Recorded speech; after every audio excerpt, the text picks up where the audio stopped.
बिस्मिल्लाहिर्रहमानिर्रहीम। अस्सलाम वालेकुम नाज़रीन, मैं हकीम अब्दुल माजिद फाजिल तिब्ब जराहत अपने चैनल हर पल सेहत की तरफ से आपकी खिदमत में हाजिर हूँ। नाज़रीन, आज इस वीडियो में मैं जो नुस्खा लेकर आया हूँ वो कुलाह मुज़म्मन के बारे में है। आम ज़बान में इनको मुंह के छाले कहा जाता है। इन पर सफ़ेद रतूबत जमा रहती है। मुंह और ज़बान में जो जख्म सतही होते हैं, यानी उसकी सतह पर होते हैं, मुंह और ज़बान की जो झिल्ली है उसकी सतह पर होते हैं, यानी सतह के ऊपर होते हैं, उनको कुलाह कहते हैं। और जो गहरे और मुतअफ़्फ़न होते हैं उनको आकला कहते हैं। तिब की ज़बान में उनको आकला कहते हैं।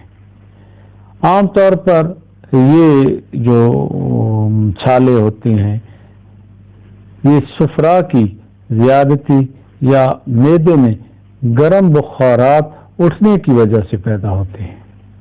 इसके अलावा ये जिस खिल्त से भी पैदा हों उनमें कहीं ना कहीं सुफरा ज़रूर मौजूद होता है।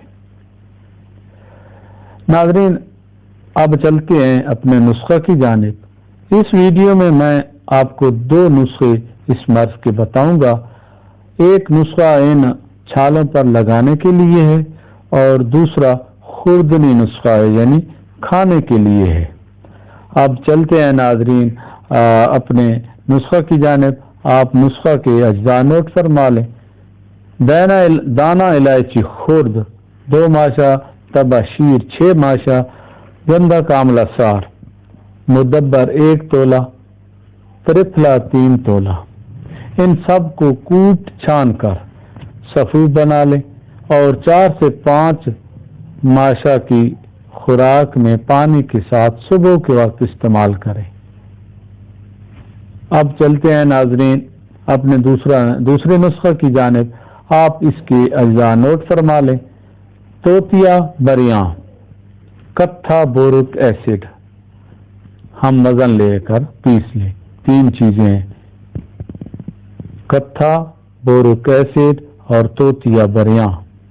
इनको आपने हम लेकर पीस लेना है। दिन में 2 मरतबा या 3 मरतबा आंवलों और छालों पर लगाएं और राल को मुंह से टपका दें। इसके बाद हल्के गर्म पानी से कुली करें। इंशाअल्लाह चंद दिनों में छाले खत्म हो जाएंगे। लेकिन जो नुस्खा मैंने पहले अर्ज किया है उस नुस्खे को 3-4 हफ्ते मुसलसल इस्तेमाल करेंगे तो इंशाअल्लाह ये मर्ज दोबारा लाहक नहीं होगा। जो नुस्खा खाने का है उसको आप 3-4 हफ्ते मुसलसल इस्तेमाल करें और जो वजूहात मैंने बताई हैं इंशाअल्लाह वो इस मर्ज की वो ख़त्म हो जाएंगी और फिर दोबारा इंशाअल्लाह ये आंवले और छाले दोबारा नहीं होंगे। जो लगाने का नुस्खा है वो आप दिन में 2-3 मरतबा लगाएं। इंशाअल्लाह उससे भी आपको बहुत ही फ़र्क महसूस होगा और खाने वाले नुस्खे से इंशाअल्लाह ये मर्ज दोबारा पैदा नहीं होगा। मैं उम्मीद करता हूँ नाज़रीन कि आपको ये वीडियो अच्छी लगी होगी। आपसे गुजारिश है कि मेरी चैनल हर पल सेहत को सब्सक्राइब कर दें और मेरी वीडियो को लाइक और शेयर भी कर दें। अब नाज़रीन इजाज़त दीजिए। अल्लाह हाफिज़।